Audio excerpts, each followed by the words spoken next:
Ladies and gentlemen, Daniel Forouzan here, host of the Schmoozin with Forouzan podcast. Very excited for today's episode, and I'll tell you why.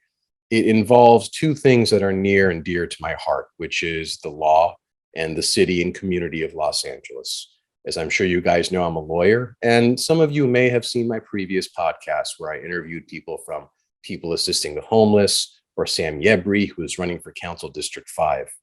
In those podcasts, we discuss issues facing the city from criminality, substance abuse, homelessness, and various other topics.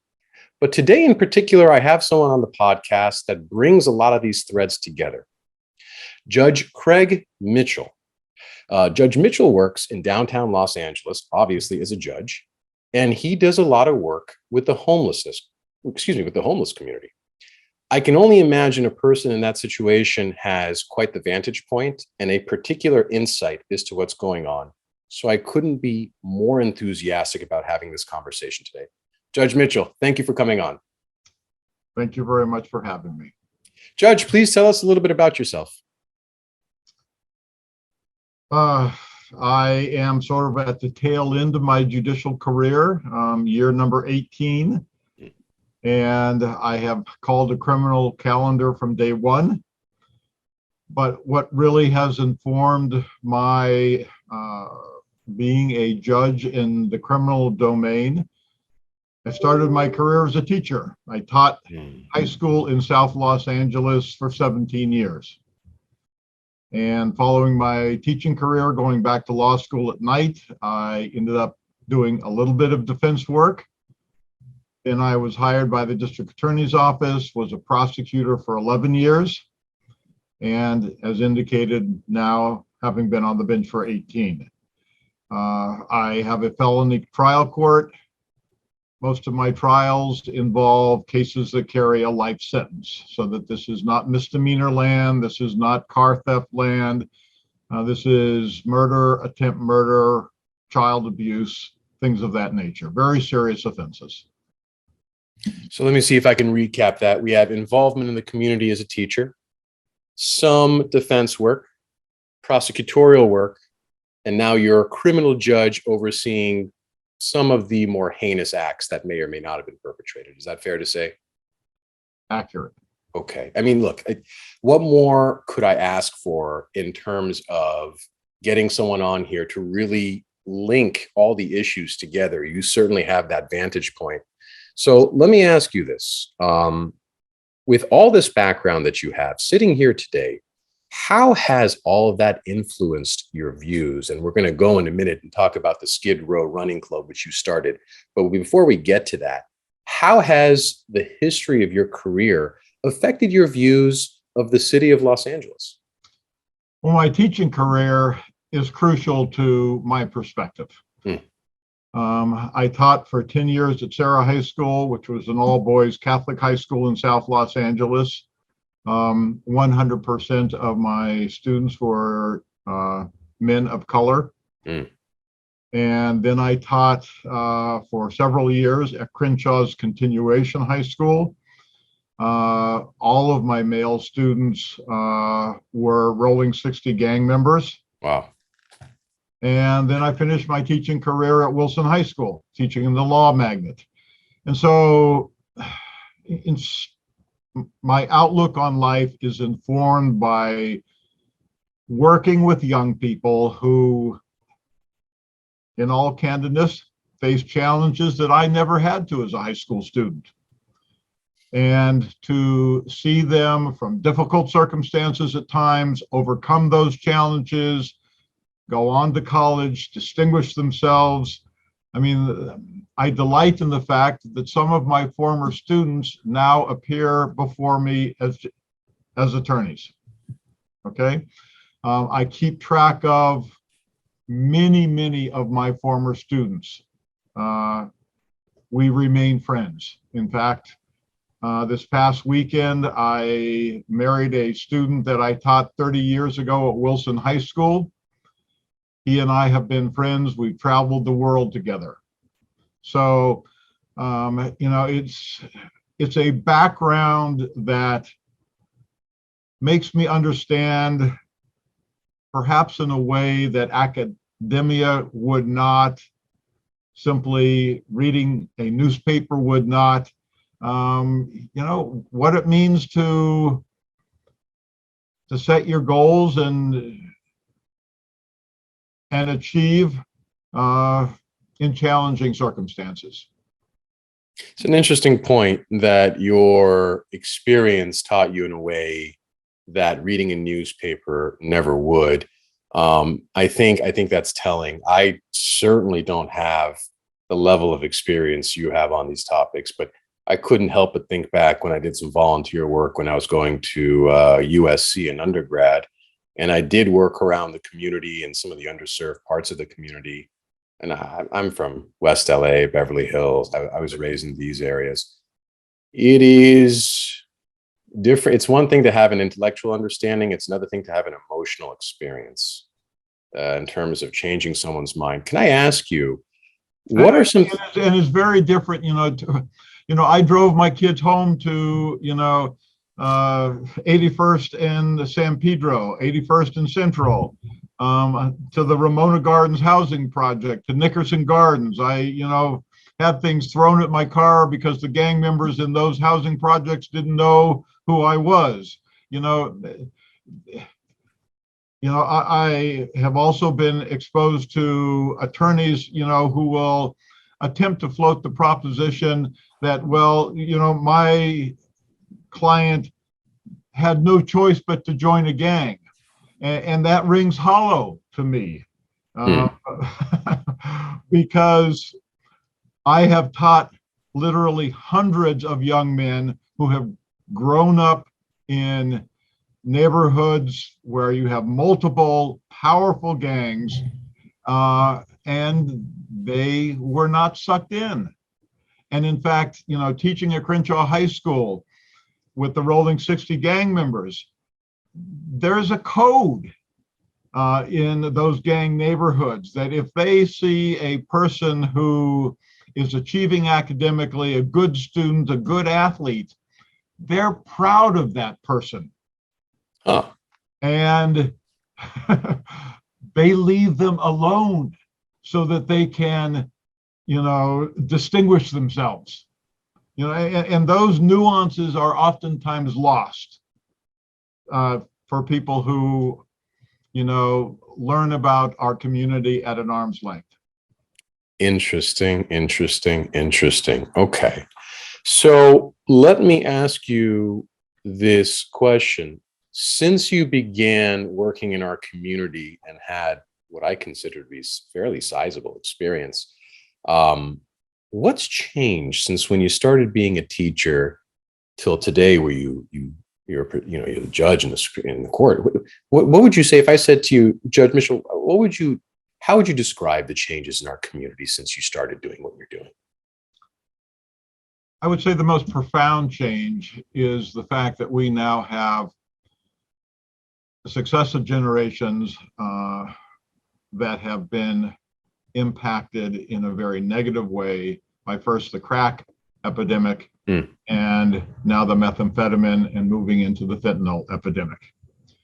We have multiple generations who have been decimated by those narcotics, and consequently the children that are raised in homes that are impacted by illegal drug use, I just see the consequence of that. Could you again, granted where I was raised, frankly, where a lot of people probably listening to this podcast don't have that experience, could you give us a little bit of insight when you say drug use has impacted people at home? What do you mean? I mean, I can come up with and theorize what you're going to say, but I'd rather hear it from you. Okay. Well, I mean, for instance, the homeless population. Okay.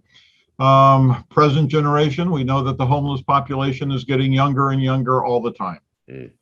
And, you do a backstory research into the lives of our homeless community, and the vast majority of them are coming from homes that were very different than yours and mine, okay, where you do not have an intact mother and father who go to a job every day and have an educational background to rely on. You have individuals whose parents may have been addicted, they may have been crack children, and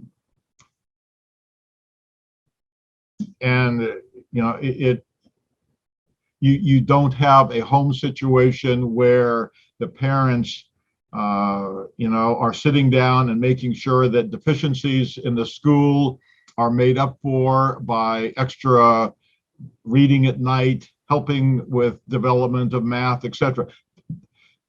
In too many of the individuals in our homeless community today were horribly shortchanged with respect to the family circumstance that they were born into.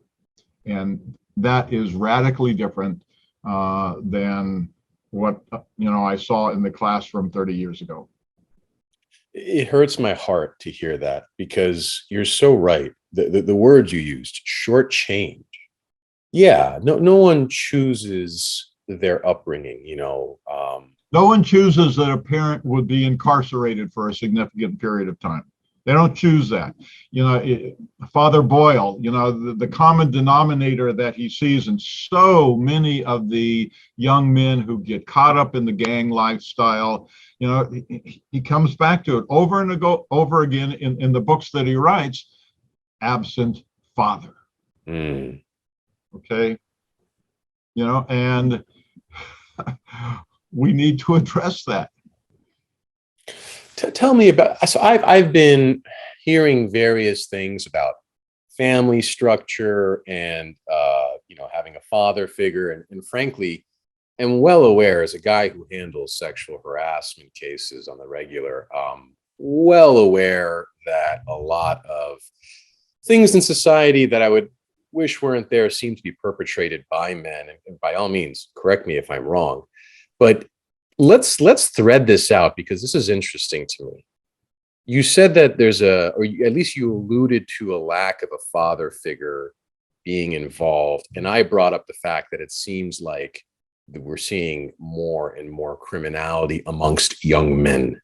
Correct me if I'm wrong, but also talk to me about that. What do you think? Well, obviously, sitting in a criminal courtroom, 95% of the individuals who come into my courtroom are men. Okay, so the disproportionality of criminal conduct between the sexes, that's self-evident. Okay, and we need to figure out why. And like I said, I think Father Boyle, in many respects, has hit the nail on the head. We don't have alternative support systems in place to, impart the values and the discipline and everything else that is necessary that produces an ability to realize one's aspirations and develop one's talents. So for a person like me, or let me even expand that, a lot of people I interact with have difficulty comprehending why we would have some of the issues that we have. And I hate to just say, hey, these people are criminals, or they're homeless, or they're addicted, and I'm done with it. First out of, I don't think that makes me a very good human being. Secondarily, my curiosity makes me feel that there's much more to this story, just a general understanding of human psychology. So my question for you is this: when young men come into your court, and it's consistently young men who come into your court, why is this happening to these young men? What is it? How can you help me understand what they're going through that puts them in front of you ultimately? My suspicion is that, going back to problematic parenting, I look at the way that I was raised, and, when I would step out of line, when I would perhaps be a little too aggressive with my siblings, there were serious consequences. I mean, my father made it quite clear of what was acceptable behavior and what was not acceptable behavior. I grew up in a home where my father never raised his voice, let alone raised his hand to my mother. Okay, that imparted some very valuable lessons. I grew up in a home where I was taken to the library by my mother every week, and she would read the books that I had checked out when I was at school, and then ask me questions when I represented to her that I had read them as well. I mean, there are no substitutes for that. And we're kidding ourselves if we think otherwise. I mean, the whole parenting process, I don't know if you have children, but the parenting process is, the million and one little tweaks, put your napkin in your lap. No, don't go down to the food, bring the food up to you. Don't talk to your sister that way. Is your homework done? Let me see it, okay? Sit still. We're at a restaurant. I mean, the million and one little adjustments that parents make that ultimately produce a person who is socially aware and proficient. And when you don't have that, I mean, you and I have been out in the community, I'm presuming, where you hear parents cursing at their children. Okay? It horrifies me. Or they're talking to, a mother is talking to a father and they're cursing and their children are listening to them. Yeah. I mean, then you wonder why that child, when they're 18 or 20 and they have their first job and, something, is challenging at work, or a boss or a customer comes in and says something unkind, they react in a completely unacceptable way. The parameters have never been established. Yeah, I'm going to give a really superficial example, but I was watching a video on Instagram. Already, what social media is being brought. But yeah, I was watching a video on Instagram, and it was a young woman. By young woman, I mean this like a child, like barely post-toddler. And she couldn't speak all that well, but she could cuss. And as the mother was videotaping this and the child cussed, the mother was laughing hysterically. Right. Yeah, and then post this online and gain some kind of social currency, one would assume, based off that. And look, at the end of the day, I'm sure that young woman's going to be fine. Her situation, I don't know it. Maybe not. Yeah. Okay, to be completely candid with you, I have, individuals in my running club who the only adjective that they use repeatedly in their vocabulary is the F word. Yeah, I saw that coming. Okay. Yeah. And I just, I stop. The English language has wonderful words to choose from. Yeah. Doesn't need to be your fallback. Yeah. And the weirdest part of that video was, and I think you'll appreciate this, the mother had a complete obliviousness to the fact that her child was cussing. It wasn't, my parents certainly wouldn't have allowed that. It wasn't even that it was ignored. It was almost promoted by them. It was promoted by the mother's laughter. I just, look, everyone raised their child their way. I certainly would raise my child a little differently, but I'm getting the general sense that the parents are the key based on your experience. Absolutely. I mean, our mothers and fathers are the primary influencers on how we develop. I mean, you get the nature and the nurture, and if the nurture is woefully lacking, things can go horribly wrong. Yeah. Well, let me ask you, and just so everyone knows, I think I already said this, but Judge Mitchell started an organization called the Skid Row Running Club. And you can just tell by the title what that might involve. And I'm going to hop into that because it excites me to discuss it. But before I do, I'm curious, Your Honor, what did your parents instill in you that you became a runner? I can give my parents credit for a lot of things. Me running is not one of them. Okay. Okay.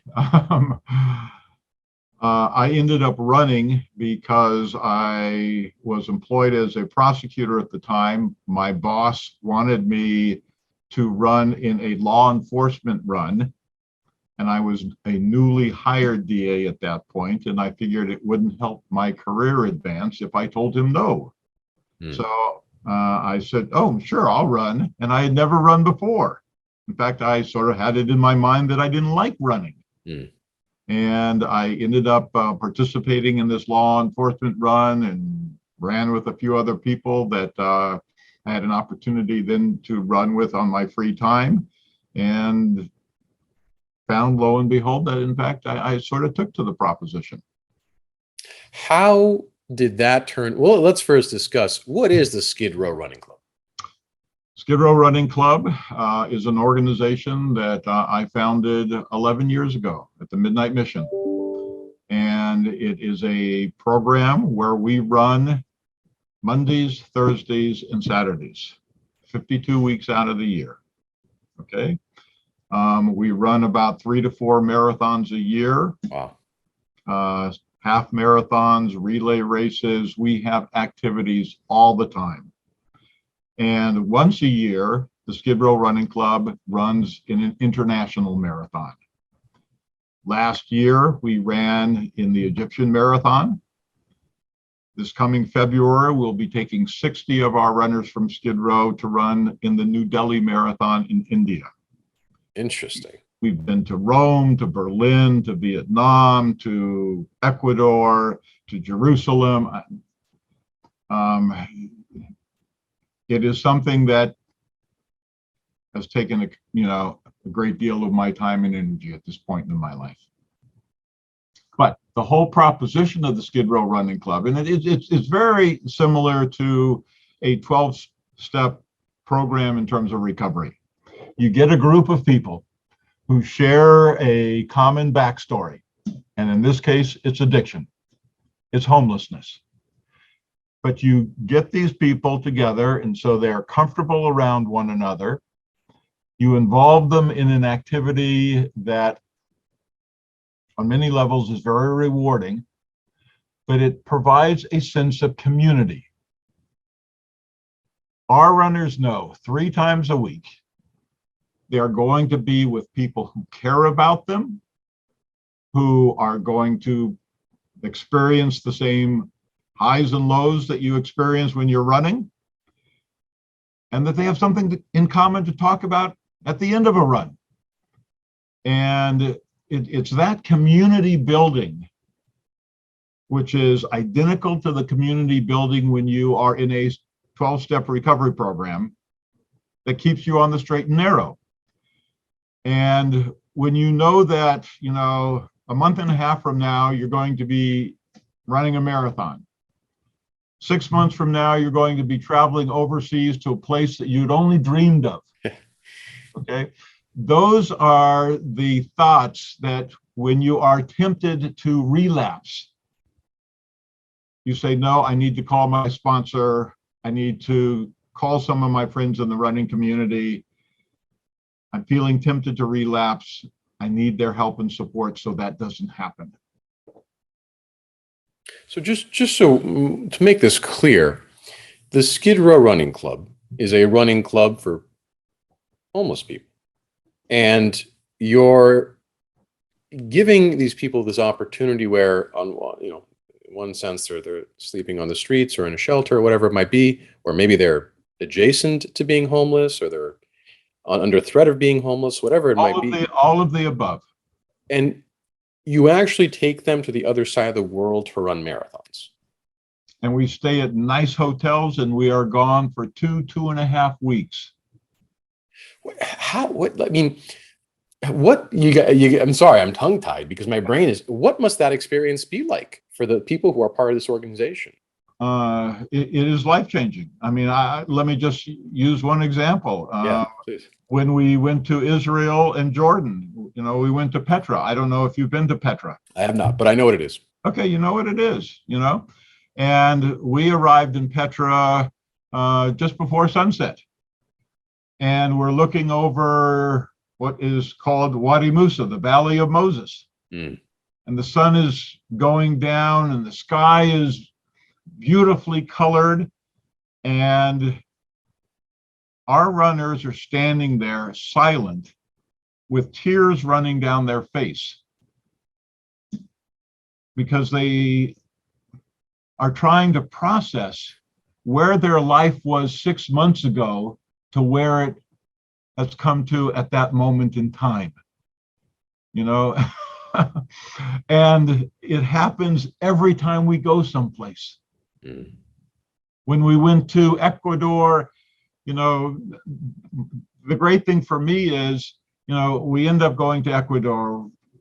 We're swimming with the sharks and the rays and, and the seals in the Galapagos Islands. And to watch them come up and bobbing while they're snorkeling and the smiles on their faces and then trying to explain, Judge, this is what I saw. Did you see this fish? The seal came within 2 inches of me.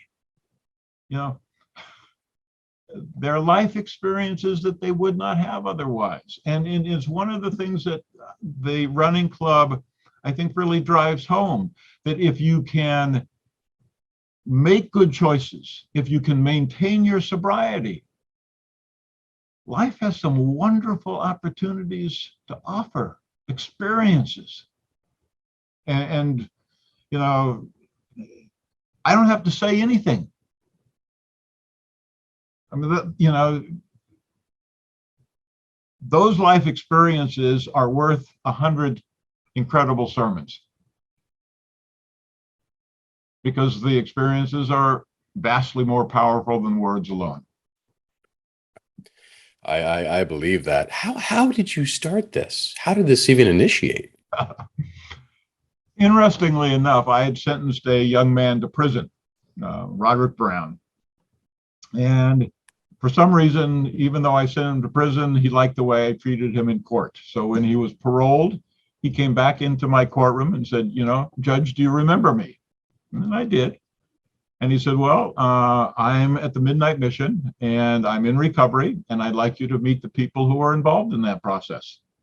So I went down to the Midnight Mission, and the president of the mission asked if there was something I could do to contribute to their program. Mm.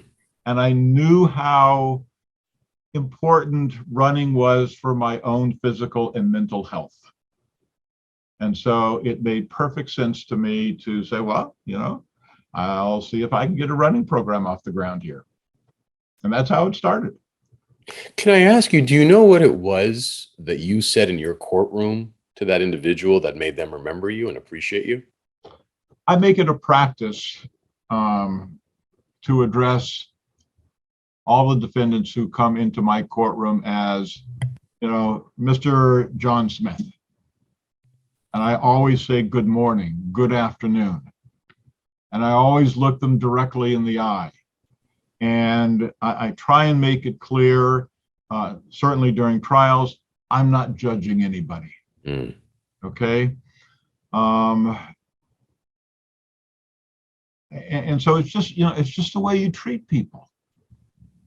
The people on Skid Row, when they hear that a judge, sort of runs this program, some of them may be hesitant, but it only takes, a run or two before they're coming up at the end of the run and giving me a hug and say, when are we going to run next? Mm. People are pretty good reads on other people. Yeah. Okay. And Roderick, I think, was a good read on me. And, you just treat people with a degree of respect and dignity, and, it changes the whole dynamic. I mean, talk about a dynamic. it goes to show the power of decency and the power of respect. And and like you said, people are a good read. He probably got a read on you and said, this man, there's more to this man than someone who's just stamping numbers on a piece of paper and sending. This person went to jail. You sent this person to jail. Now, I don't know what the story was behind it. I'm sure there was good reason for it. But you sent this person to jail, and yet he came back to you. I think that certainly says something about you. So even still, you go to the midnight mission. It doesn't mean you start a running club. What was the, hey, let's go running? What even brought that up? Well, when I was a high school teacher, I was not one of those teachers that waited for the last bell of the day to ring so I could run out to the parking lot, jump in my car, and go home. That's not the type of teacher I was, nor the school that I was involved in. You participated in after-school activities. It was a Catholic school, so if you saw a couple kids hanging around at 6 o'clock and you ask them if they're hungry, you take them over to the brother's house and feed them dinner. And after that, you could tell they had no place to go. You used your master key and you got into the gym and you organized a pickup basketball game. These tepid investments in people is rarely enough to do the trick.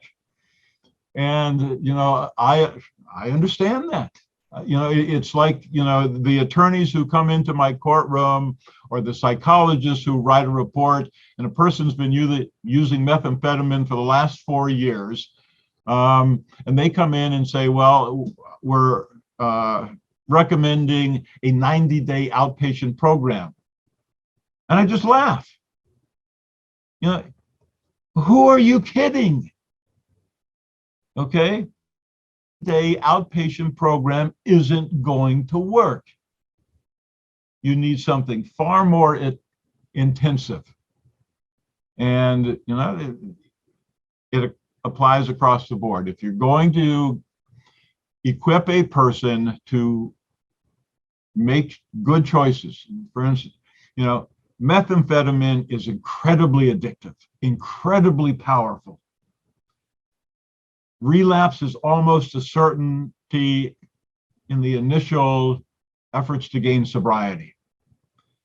And unless there is a sustained approach to lead this person to permanent sobriety, don't waste your time.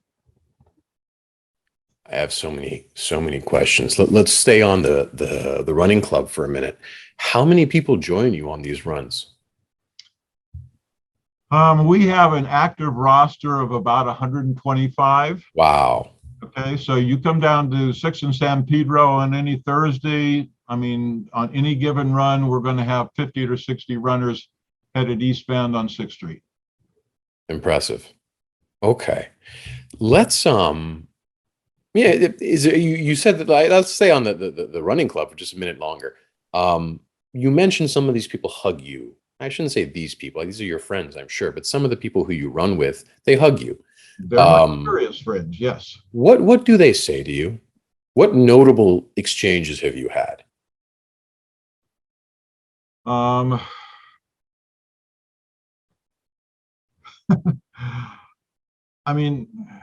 most notable is the one that is probably easily articulated.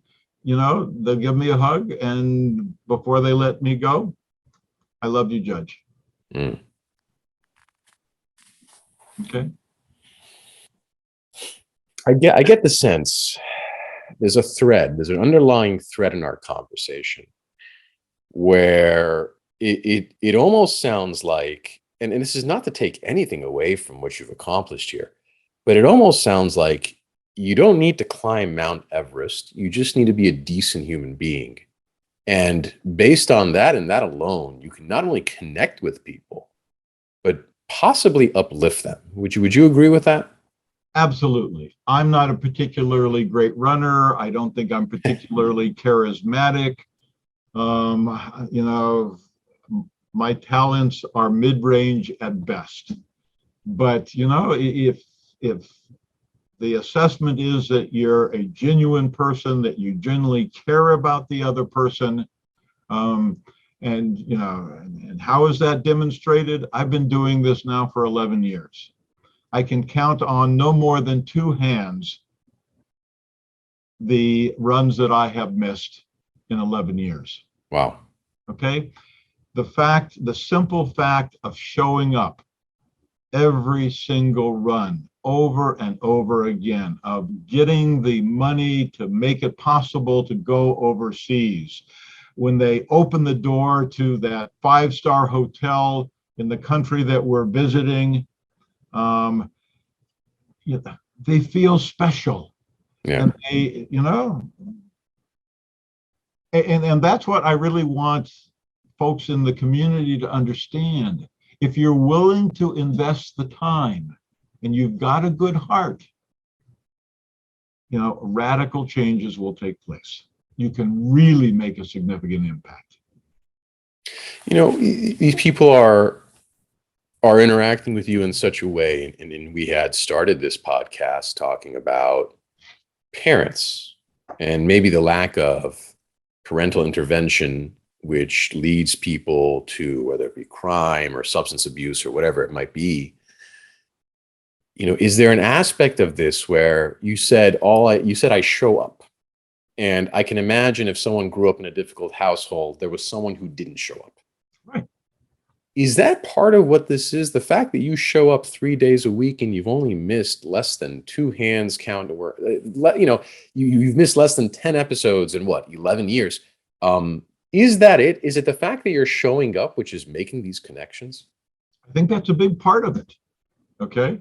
The other part is crucial to our program. 70% of the runners on any given day are going to be people in recovery. 30% are people like myself, professional individuals who, and if you go on a long run, and in preparation for a marathon, for instance, this weekend, we're doing a 14-mile run. You pair up with people. And so you get someone in recovery who has some questions about choices they need to make in their life, relationship difficulties, whatever the issue is.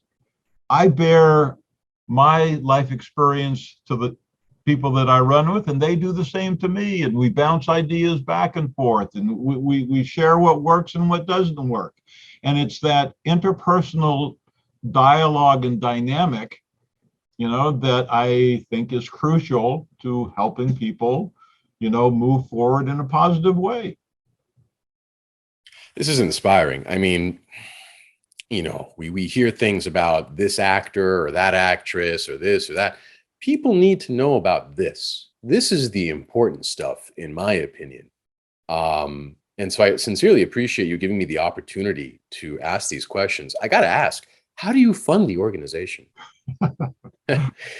Initially, I reached deep into my own pocket and asked about 3 of my close friends to do the same. Okay. I have never told my wife how much our family has contributed to the program. A few years back, we became a registered 501c3, a nonprofit. And with the screening of Skid Row Marathon, it's 123 minutes, a full-length documentary. It has shown around the world. If you go on American Airlines, if you go on United Airlines, it plays on the international flights. Okay.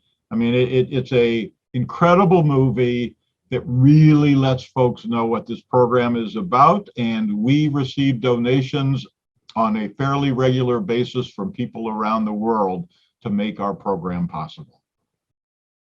Fantastic. That is nice to hear. I am taken aback in a way. I mean, if you ask me to come up with what you and I were going to discuss before we did this podcast, to some extent, I could have guessed what we would both be saying and the general themes, but to actually hear you say it and to start connecting the dots in my head from, some people get shortchanged in terms of their upbringing, and that hurts my heart so bad. And then hearing you say, look, I show up.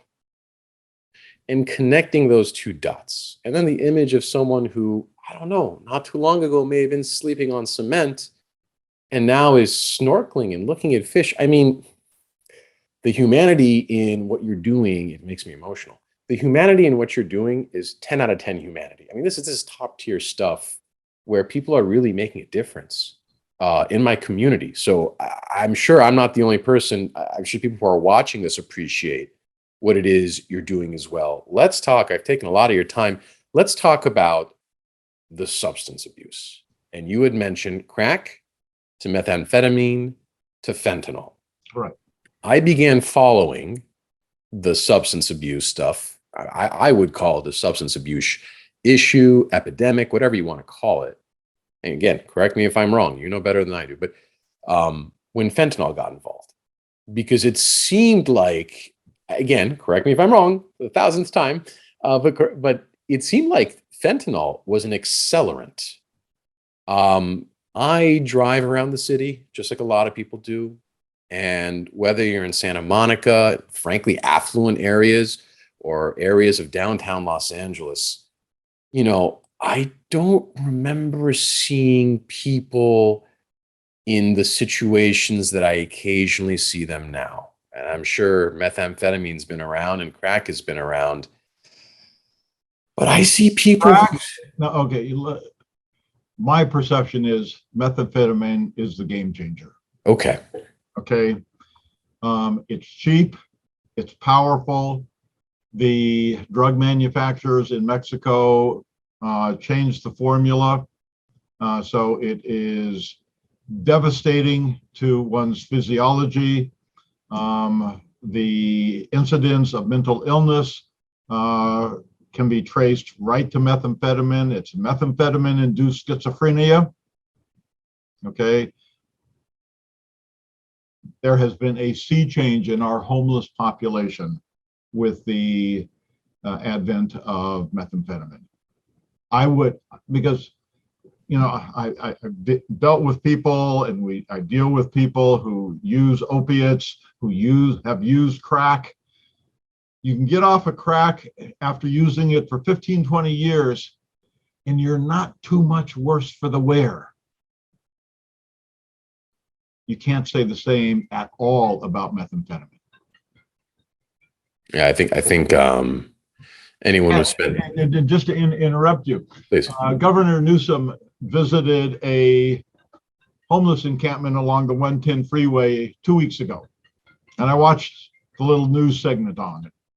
And he indicated, you know, what I know to be true. He said, you know, not 30% of the people that I talked with suffer from addiction. Not 70% of the people at this encampment suffer from addiction. 100% of the people in this encampment suffer from addiction. You ask my runners on Skid Row, the people from the Midnight Mission, Union Rescue, LA Mission, those are the three big missions downtown. All of them tell me the same thing. Judge, we don't have a homeless problem in Los Angeles. We have an addiction problem. Let me ask you. Let's piggyback. And by the way, anyone who's watching this, we've all seen those pictures on the internet, right? Like how someone looked the initial time they were. These collages are made of people where it's like the first time they were booked, this is what they looked like, and then after 3 years of methamphetamine, after 4 years of, and you just see they physically degrade. So I always thought it was the fentanyl was the big boogeyman, and you haven't suggested that it's not, but I am curious. It may at some point be the big boogeyman, but you know, if you come with me down to Skid Row this evening, I can get you meth 10 times faster than I can get you fentanyl. Interesting. And it's not that the fentanyl is, it's not that the meth is laced with fentanyl. Are they two different substances? They're two different substances. Sometimes the meth is laced with fentanyl. Okay. But I would still say that 70 to 80% of the drug that's available readily throughout Los Angeles is methamphetamine. Interesting. Interesting. And it's interesting what Governor Newsom said. I'll have to look that report up because it seems on point for some of the issues that are facing our city.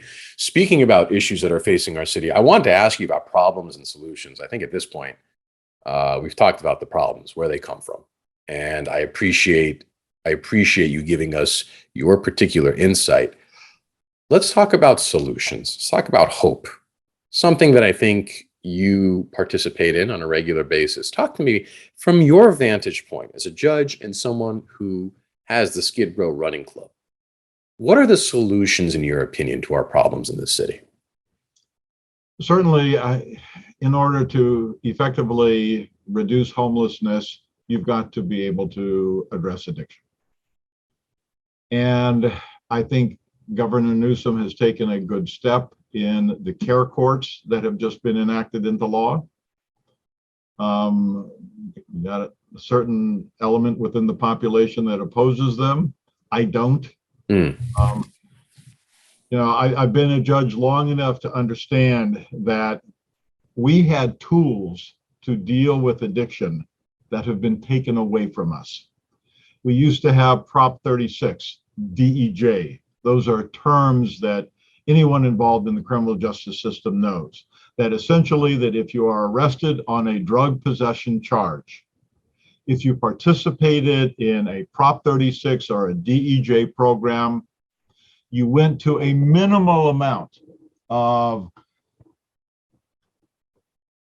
12-step programs, NAs, AAs. You came back to court, you could show that you had gone to these sessions, your case was dismissed. But at least it introduced you to what was necessary for recovery and to maintain your sobriety. Our state legislature, God bless them, believed that, we needed to largely decriminalize drug possession. And I can understand where their thoughts were coming from. But they got rid of the incentive for a person to acquaint themselves to what is necessary to get sober. And that was, in my opinion, an incredible unintended consequence, but an incredible disservice to our community. Because, Daniel, you get arrested for being in possession of methamphetamine. You're going to be brought to court. You're going to be released in just a few hours. In reality, the police aren't even going to hold you. They're going to cite you out. So the person who gets arrested for being in possession of methamphetamine, the substance that is destroying their lives, there's no incentive to clean up, to get sober. And methamphetamine makes you feel so good.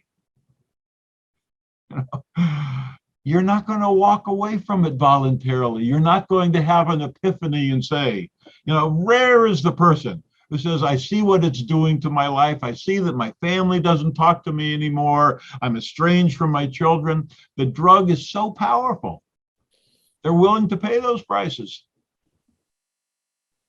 And we need, if we're going to solve the problem, we need to be able to create incentives for people to get into recovery. Yeah, there's a therapist. His name is Gabor Mate. I hope I'm not butchering his name. He has a book called The Myth of Normal. And the things that he talks about, he has a great podcast with Tim Ferriss. And he talks about substance abuse, but I remember the ADD comments better, so I'll talk about them. It translates, which is, look, as a child, he had certain things that happened to him. And if he spent too much time focusing on what was happening to him, it was overwhelming. His parents had issues, they came out of the Holocaust. He was let go on his own and this and that. So he had to kind of distract himself from the present tense. And he says, look, I theorize that's where my ADD came from. As a child, I learned as a protective measure to not always associate with what's happening. Forget what's happening in front of me quickly, disassociate, various things that we would refer to as symptoms of ADD or ADHD. And he also talks about, well, look, someone's had something happen to them that's so bad that they are knowingly ingesting, smoking, consuming, whatever, from alcohol all the way to black tar heroin and everything in between. They're consuming these things because whatever they're feeling is so bad that it's worse than the potential outcomes of consuming the intoxicant, which implies that they're in a painful state. It implies that, like you said, there is something, and he relates a lot of it back to childhood trauma, which frankly sounds exactly like what you do, which is why I think it's an interesting connection to make. You know, I got to ask you, so what are care courts? You had mentioned that earlier. Care courts is a new court structure that was enacted into law just a couple of weeks ago. They have yet to be actually set up, so I'm only familiar with the larger parameters of the care courts, but it is essentially a person who is suffering from mental illness or substance abuse.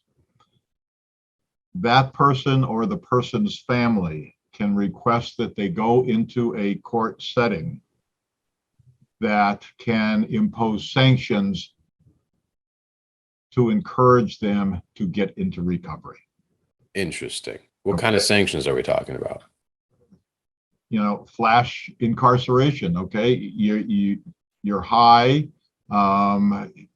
You know, you can be brought into court, and we're going to put you in custody for a brief period of time until your system cleans out, and you make a commitment to go into a residential treatment program. And that will get you out of custody. But you have to take some positive steps towards sobriety in order to avoid the sanctions that the courts can impose. Interesting. When is this taking effect? I think it's a very short time frame that our courts have to put these things into place. I can't answer that question because I haven't seen definite numbers. Interesting. Well, that is something that I'm curious about. One final thing I wanted to ask you about, and this is something I certainly have mixed feelings about, the notion of harm reduction and safe injection zones and things of that nature. A lot of people have opinions about that stuff. None of the people who give me their opinions have your vantage point. What is your take on all that? I'm not a great fan of safe injection sites. Okay. I'm just very uncomfortable with making it easier for a person to remain captive to their addictions. Yeah. I appreciate the argument on the other side. But at the end of the day, you know, let's get folks into 12-step programs. Let the missions work the magic that they're capable of doing. When I was in law school, and let me just please. add on to that. My big problem with allowing a person to remain addicted is I think ultimately it represents our acceptance of a devalued human being. And I take great exception to that. To say that, well, if a person chooses to be addicted to heroin or fentanyl or whatever, we ought to be able to, we need to make sure that that choice of that person takes place within certain healthy parameters. You're not seeing the fact that you're allowing that person to lead a completely marginalized life. And to the extent that, you know, people of color, people who have suffered trauma in their life come from disproportionately from certain communities. I don't know how to say this politically, but I think there is, a potential to write off certain groups of people as being expendable. Right. Okay. It's okay if they are drug addicts. And we can say that, the person who grew up, in a with white parents, but in a traumatized home situation, it's the same thing. It's okay. Because you are saying that if you can avoid addiction, then there is going to be less competition for a limited piece of the pie. If you get what I'm saying. I think I do. Look, this was an intense podcast for me. I'll be honest with you. I've interviewed exonerees who are telling me about, the experiences they had in jail, and those are also very intense. And I'm very lucky because I get to have people like yourself on, and the individual who I just mentioned, and I get this insight into humanity, and I'm reminded of my humanity, frankly. And it's appreciated. It's appreciated. Anyone who listens to this is going to gain something from your perspectives. I understand there are people who feel very strongly about some of these subjects. Oh, they're all addicted, whatever. Oh, we got to, there's people who have very varying feelings on harm reduction. Some people are very adamantly for it. Some people are opposed to it. I certainly appreciate your insights, again, given your background. And if I could just interject, let me take two people from the documentary. Ben Shirley, alcoholic, dumped onto Skid Row by his friends who were sick and tired of him. He literally was pushed into the gutter in front of the Midnight Mission. That was, probably at least 8 years ago. What is he doing now? He is a classical composer after attending the San Francisco Conservatory of Music for the movie industry. Wow. Gorgeous pieces. Okay. That's what he does for a living now. Rebecca was a heroin addict. Okay. Up in Seattle. She is now a surgical nurse at a maternity hospital. If you can conquer the addiction, the potential for these folks that we see living in squalor in the tents with the orange cap needles strewn around their tents. What human potential exists? Yeah. Okay. I'm sorry to interrupt you, but I see it's on such a dramatic level every day. Are a lot of people talking to you about these subjects? They should be. A fair number. Yeah. Okay. I just know a lot of people, Your Honor, who, look, they may or may not even watch this podcast, but I speak to enough people that I know kind of generally what people are saying in my community, and so much of what we've discussed. I get the sense you should have. You do have a platform. You're international. Your documentary has gone international, but even more of a platform, frankly. I'm lucky to have found your documentary, and that's how we got here. But honestly, I'm even luckier to have had you on. We've been going about an hour. I've taken a lot of your time. Two final things. I would love to invite you to come back on 6 months, a year, whenever the care courts are around. Great. And talk to you. Yeah, I would love to hear the follow-up on that. And then secondarily, you have been such a wonderful guest. Appreciate you talking about tough subjects, sometimes controversial subjects. But I also just wanted to give you the last word before we end today.